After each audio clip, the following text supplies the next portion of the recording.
Good, happy Saturday morning, December 12th, 2020. I'm Riley King, and welcome to the Riley King Newscast, right here on the Riley King Network.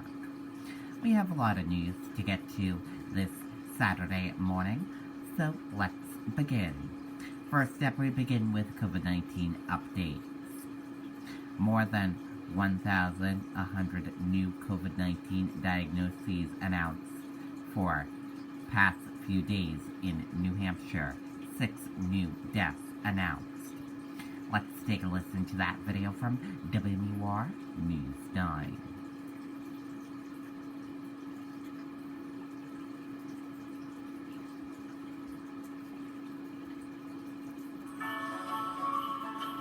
This year, I got the most unique gift for the holidays.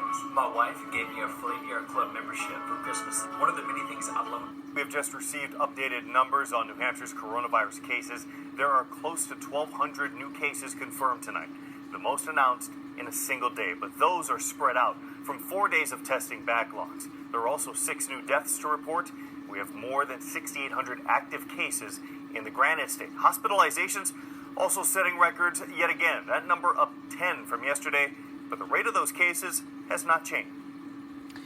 Okay, and there you go on that video and that report.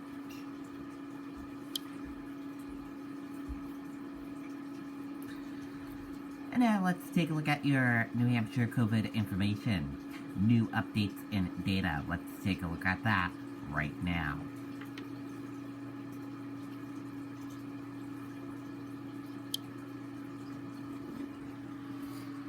And here is a look at that information for all of you right now. There are 29,460 number of people in New Hampshire have tested positive for COVID-19. 15,820,714 number of people in the United States have tested positive. 590 number of deaths from COVID-19 in New Hampshire. 856 number of people have been hospitalized with COVID-19 in New Hampshire. And 294,715 number of deaths from COVID-19 in the United States. And now let's take a look at this map of New Hampshire where current cases of COVID-19 are. In Manchester, 926. Let's take a look at this map of New Hampshire where total cases of COVID-19 are. Manchester, 50, 60. And now let's take a look at these 3 charts here. Let's start with the first chart here. New cases each day in New Hampshire in the purple, daily new positive COVID-19 cases. Orange, new hospitalization, and red, deaths. Let's take a look at this chart here. Current cases in the purple, total current COVID-19 cases. In the orange, current hospitalization. Let's take a look at this chart here. Total cases in the purple, total positive COVID-19 cases. Orange, total hospitalization. Red, deaths, and blue, recovered. Let's take a look at this chart here. Positive PCR test rate. Positive PCR and antigen test are. And daily PCR tests. And now let's take a look at this chart here. Age group of cases. And female and male of cases. Let's take a look at this chart here. Infections, hospitalizations, and deaths. Let's take a look at this chart here. Deaths, percent of New Hampshire population, race/ethnicity of cases, and hospitalizations. And a reminder, your common symptoms: fever, lack of smell, cough, chills, difficult breathing, nausea, vomiting, and diarrhea.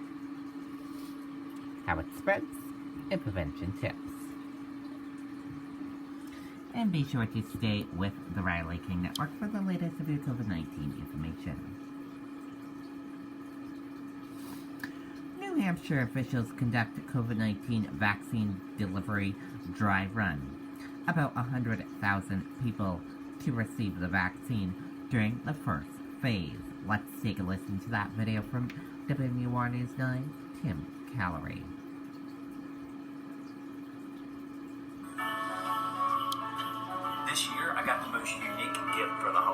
My wife gave me a free Air Club membership. The exact vaccine delivery date is still unknown, but the state says that should happen sometime next week.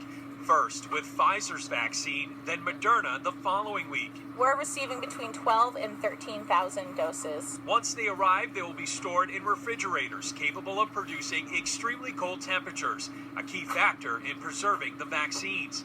They will then be packaged in dry ice and delivered across the state. The individuals that are prioritized to receive this vaccine first are our highest risk healthcare workers and long-term care facility residents and staff. That's about 100,000 people, which means the first phase of vaccinations should be completed by late January or early February, with the general public starting in March or April. Over time, we'll start to receive more and more doses of vaccine, which is of course dependent on what's available federally and the different formulations of vaccine that will be ultimately approved. But what does this all mean for the future? Will this have to be done yearly like the flu shot?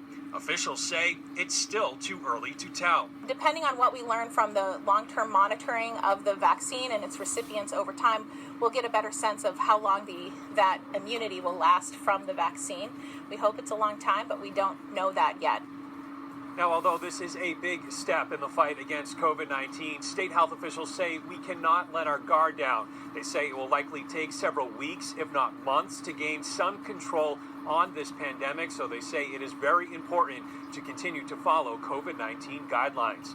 Reporting live in Manchester tonight, I'm Tim Callery, WMUR News 9. Okay, and there you go on that video and that report.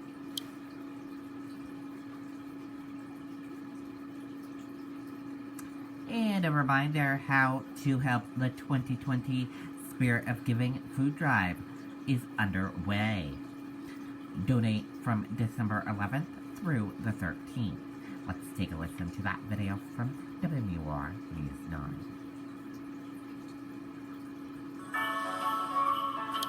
This year, I got the most unique gift for the holidays. My wife gave me a free Air Club membership for Christmas. One of the many things I love about Flavor. The best part of getting involved is knowing all of this food that you see here around me is going right out to New Hampshire families. One of the rewards for all involved is seeing these amazing acts of generosity. On behalf of Shaw's, along with the Spirit of Giving Drive, we'd like to present this check for $5,000 to the New Hampshire Food Bank. One of those moments of generosity happening during our food drive was this check presentation at the New Hampshire Food Bank.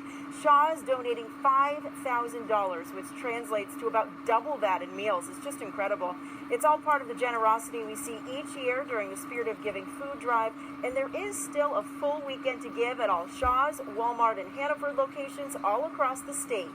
Nobody in America should ever go hungry, and the help, like I said, but this time of the year, if you are, the food banks are essential to help people who do need that help, and like I said, Shaw's is proud to be part of that. We thank everyone who has so generously donated food items so far. In Manchester, I'm Charisse LeClaire, WMUR News 9. Okay, and there you go on that video and that report.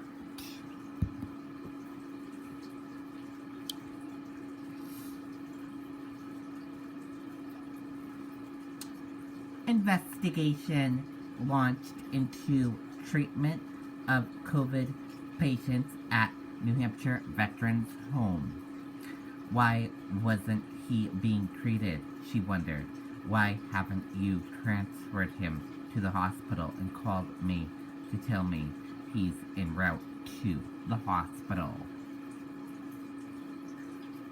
And if you want to read more about this, just go to the Concord Monitor Facebook page, and we will also share this story and article with you on the Riley King Network Facebook page.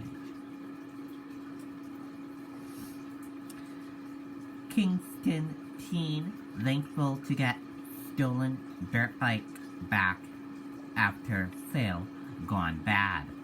A Kingston teenager got his stolen dirt bike back after someone quick work by the police that got it back for him after a sale gone bad. And the 47 47th annual TV auction is going virtual.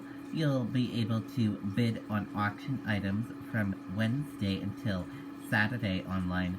Bidding for the 47th annual TV auction of the Boys and Girls Club of Greater Concord. So that happens now.